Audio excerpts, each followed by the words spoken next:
ජීවිතේ තනිකම කියන දේ ඔයාලට මොන විදිහට බලපාලා තියෙනවද? මං හිතන්නේ තනිකම කියන දේ මන් තරම් දන්න කෙනෙකුත් නැතුවත් ඇති කියලා හිතනවා. මොකද මම පොඩි කාලේ ඉඳන්ම ගොඩක් තනි වෙච්ච කෙනෙක්. හොඳම උදාහරණේ මම පොඩි කාලේ ඉඳන්ම මගේ අම්මයි තාත්තයි වෙනමනේ.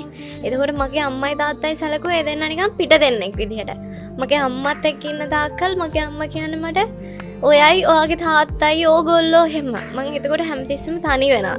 ඊට පස්සේ මම මගේ තාත්තත් එක්ක ඉන්න කාලේ මගේ තාත්තා කිව්වේ ඔයා ඔයාගේ අම්මා ඕගොල්ලෝගේ කට්ටිය එතනත් මම තනි වෙනවා. එතකොට මට කවදාවත් කොහෙදිවත් මගේ කියලා දෙයක් හම්බෙලා නැහැ. ඊට පස්සේ තමයි මම තනියම ජීවත් වෙන්නේ දැන්. ඉතින් මම ගොඩක් වෙලාවට තනියම ඉන්නේ. මට හොඳ පවුලක් හම්බෙලා තියෙනවා. ඉතින් ඒගොල්ලොත් එක්ක ගොඩක් වෙලාවට කාලය ගත වෙනවා. නමුත් ඒගොල්ලොත් එක්කම ඉන්න තාම මට කාලය ඇවිත් නැහැ. ඉතින් ඒක නිසා මම ඒගොල්ලන්ගේ ආරක්ෂාව යටතේ තනියම කේක තමයි ජීවත් වෙන්නේ. ඉතින් මං හිතන්නේ මට තමයි තනිකම කියන දේ ගොඩක් දැනෙන්නේ. ඒක හිතන තරම් ඉතින් සුන්දර නෑ මට නම්. තනිකම වේදනාකාරී. හරිම වේදනාකාරී. මං ආසම නැති දෙයක් ඇත්තට. තනිකම දරා ගන්න මොනවද කරලා තියෙන්නේ?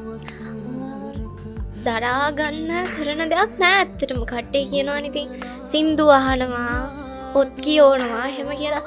ඒක ඉතින් තනිකම වෙන වෙලාවට මම නම් හිතන්නේ ඇත්තටම තනිකම කියන දේ එන වෙලාවට අපිට කිසි දෙයක් කරන්න හිතෙන්නේ නැහැ. ඔය ඉතින් හිත ඉන්නවා මේක තමයි ජීවිතේ. ඉතින් මෙතන ඉහට මොකද්ද කියලා.